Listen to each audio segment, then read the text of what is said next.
दोस्तों, आज कहानी की शुरुआत कैसे करूं कुछ भी समझ में नहीं आ रहा है। मैं चाहता तो नहीं था कि इस कहानी को मैं सुनाऊं, लेकिन बहुत हिम्मत जुटाने के बाद मैंने सोचा कि ये कहानी आप लोगों तक भी पहुंचनी चाहिए, क्योंकि इस तरह की कहानी को सुनाना, बल्कि सुनने वाले के लिए और सुनाने वाले के लिए बहुत बड़ा कलेजा चाहिए ऐसी कहानी को सुनाने के लिए। जब आप इस कहानी के अंत में पहुंचेंगे तो कहीं ना कहीं आपकी भी आंखों में आंसू होगा और आप ये सोचने पर मजबूर हो जाएंगे कि एक माँ ऐसा कैसे कर सकती है। लेकिन कुछ लोग सही कह रहे हैं कि कलयुग चल रहा है, अब कुछ भी पॉसिबल है। जो आप नहीं सोच सकते वो भी पॉसिबल है। वैसे ही देश और पूरा विश्व इस समय प्रकृति की मार झेल रहा है और ऐसी ऐसी घटनाएं हो रही हैं जो सोच से परे हैं।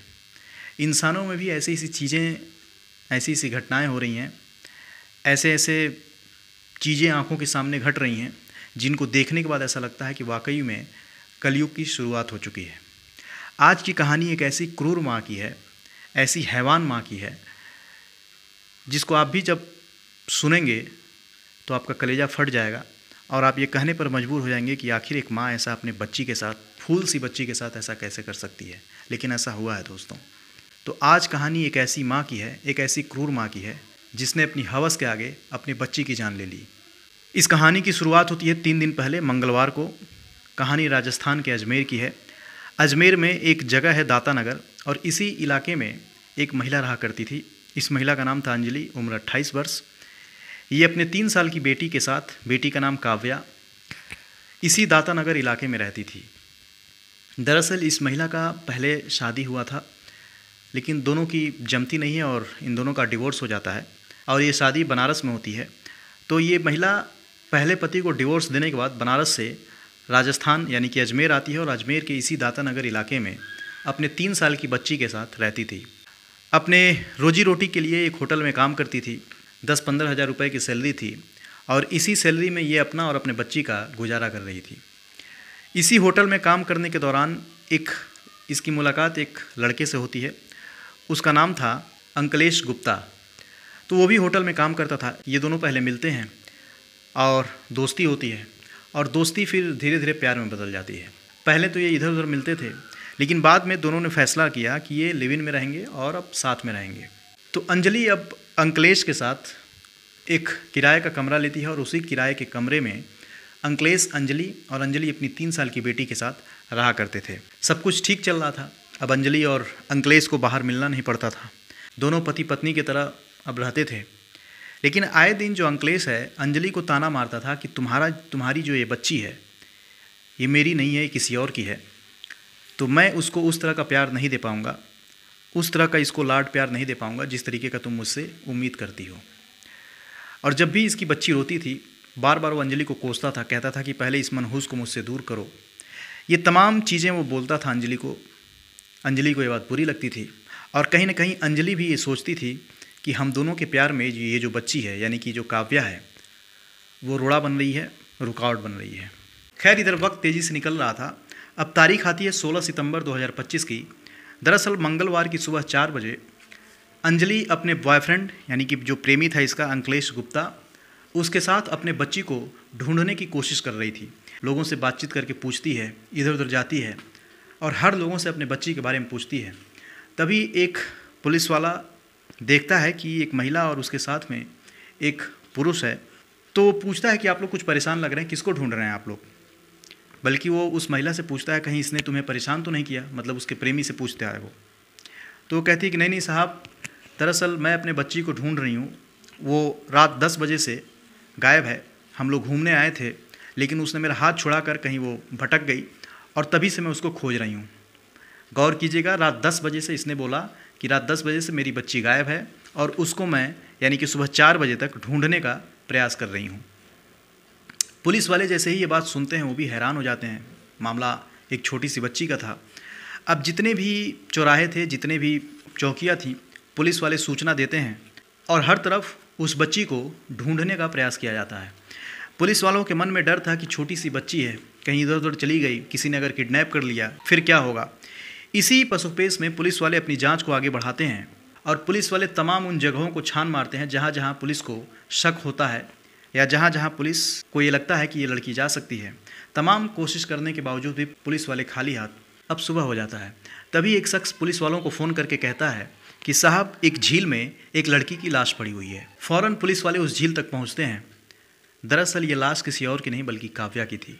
पुलिस वाले जब उस लाश को निकालते हैं, पुलिस वालों की आंखों में आंसू आ जाते हैं। फिर अंजलि को बुलाया जाता है और उस लाश को दिखाया जाता है। अंजलि फूट फूट कर रोने लगती है और वो कहती है कि दरअसल ये उसकी बेटी काव्या है। अब पुलिस के सामने सवाल ये था कि काव्या यहाँ तक यानी कि इस झील में आई तो आई कैसे। पुलिस वाले खैर उसको समझाते हैं और फिर बाद में पोस्टमार्टम के लिए लाश को भेजा जाता है। पोस्टमार्टम में ये सामने आता है कि लड़की की डूबने की वजह से मौत हो चुकी है। कहीं कोई चोट के निशान नहीं, कहीं कोई गलत काम नहीं। तो एक सिंपल सा केस लग रहा था।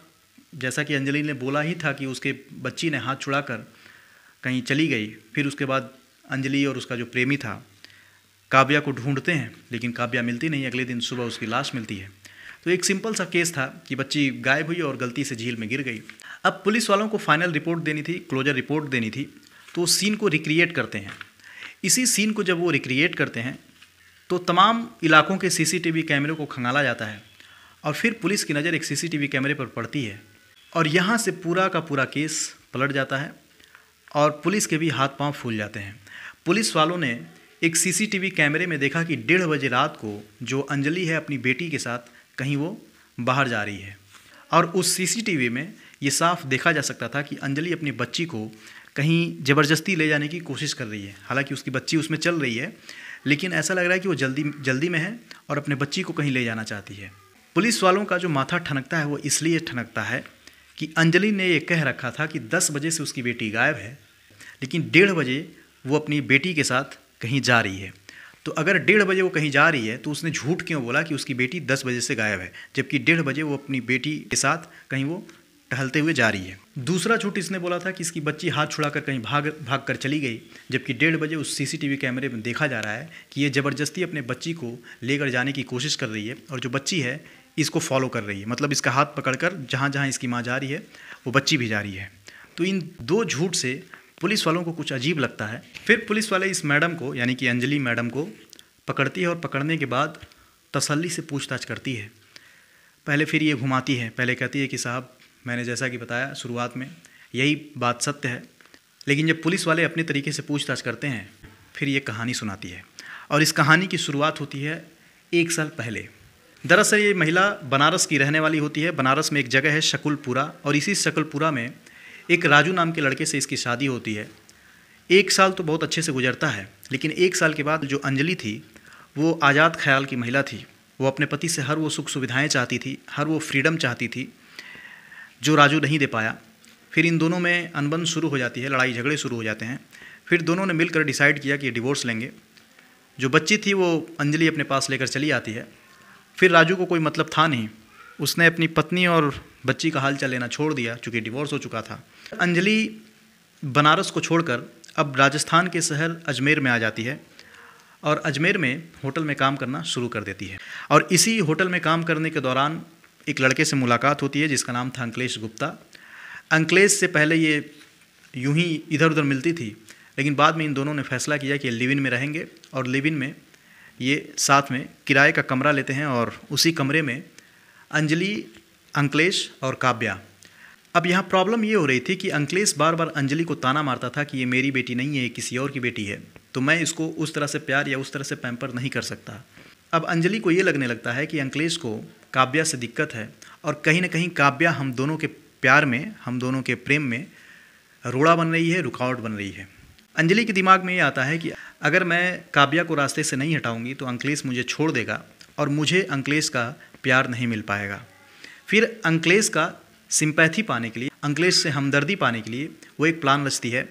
प्लान ये रचती है कि वो अपने बच्ची को रास्ते से हटा देगी। इससे उसके बाद होगा ये कि अंकलेश की सिंपैथी अंजलि के प्रति और बढ़ जाएगी, वो उसका और ध्यान देगा, उसको और प्यार करेगा, उसको कभी छोड़कर नहीं जाएगा।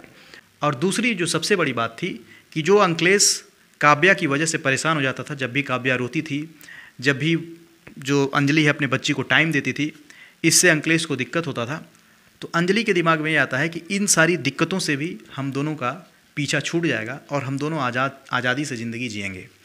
उसके बाद ये महिला अपने बच्चे को 1:30 बजे रात को, पहले तो ये अपने बच्चे को खाना वाना खिलाती है, उसको प्यार से सुलाती है, और जब वो बच्ची सो जाती है, बच्चे अक्सर 10 से 11 बजे तक हार्डली सो जाते हैं, फिर 1:30 बजे रात को पहले तो वो नीचे लेकर जाती है और 1:30 बजे रात को वो झील के पास जाती है। इस दौरान में जब वो रास्ते से गुजर रही होती है तो सीसीटीवी कैमरे में उसने अपने बच्ची को अपना उंगली पकड़ा रखा था, और जो बच्ची थी बिल्कुल निडर होकर, क्योंकि जो बच्चे होते हैं माँ के साथ सबसे ज़्यादा सेफ महसूस करते हैं।